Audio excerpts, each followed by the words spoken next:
అమరావతిలో వర్షం వచ్చిపోయింది తప్పించి ఎట్లాంటి ప్రాబ్లము రాలేదు, ఎక్కడా నీళ్లు నిలవలేదు అని చెప్తోంది ఆంధ్రజ్యోతి. అవునా, రాజధాని అమరావతి మునిగిపోయిందా, 2 రోజుల పాటు కురిసిన వర్షాలకు ముంపుకు గురైందా?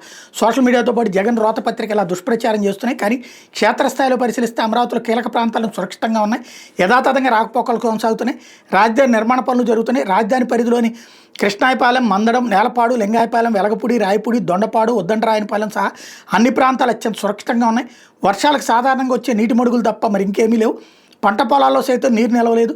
కోర్ క్యాపిటల్లో ప్రస్తుతం కార్యకలాపాలు నిర్వహిస్తున్న రాష్ట్ర ప్రభుత్వం నిర్మిస్తున్న అన్ని భవనాల దగ్గర, రహదారి వద్ద అక్కడక్కడ నీరు నిలిచిన జాడలు తప్ప మునిగిపోయిన దాఖలాలు కనిపించలేదు.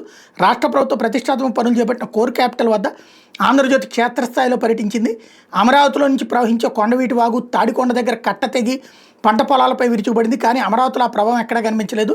రాజధానిలోని seed axis road, AP CRDA కార్యాలయం వద్ద చుక్క నీరు కూడా లేదు. గురువారం కార్మికులు చక్కగా పనులు కూడా చేసుకుంటున్నారు.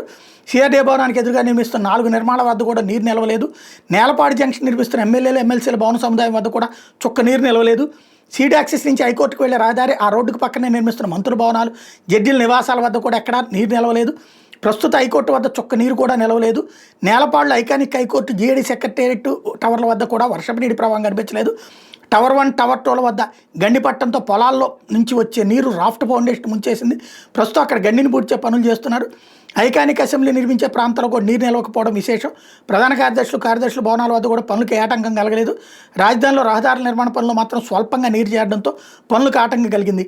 హైకోర్టుకు వెళ్లే రోడ్డుపై ఒక్క చోట మాత్రం స్వల్పంగా నీరు నిలిచింది. రాకపోకలకు ఎట్లాంటి ఆటంకం వాటిల్లలేదు.